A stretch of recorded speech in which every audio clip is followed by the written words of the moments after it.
Welcome to this video. In this video, we will understand the workflow feature of Hornbill ERP. To understand this well, we will consider a scenario where a project staff is supposed to procure some material for the project.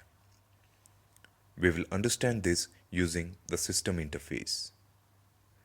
Let us now access the system. We can access the system using a web browser within the office or outside of office. Let us log in into the system now as a project staff.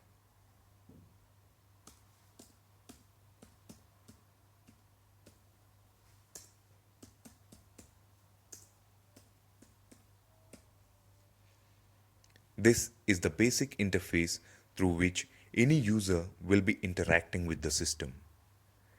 Let me run you through the details here.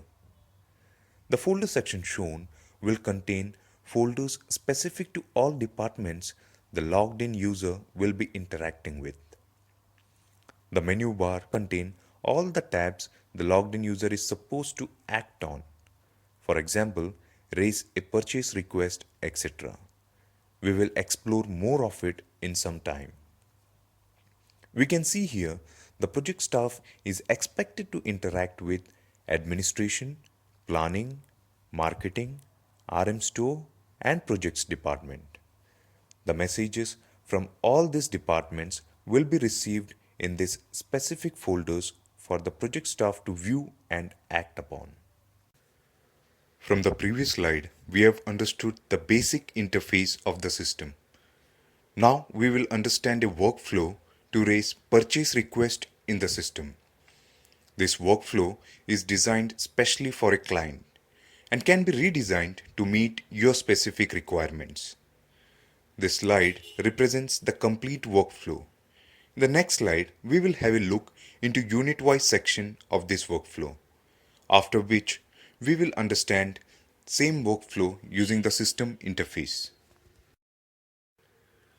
To start with, a project staff creates a purchase request and forwards it to the staff in charge for his approval. The staff in charge checks the request, corrects it if needed, and forwards it to the head of department. The head of department may authorize or cancel this request.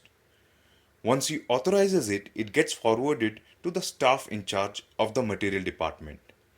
The staff in charge from the material department checks for the availability of the material in the store. Accordingly, he will forward it to the MD for his approval. Once the MD approves it, it gets forwarded to the purchase department, where a workflow specific to the purchase department will be followed.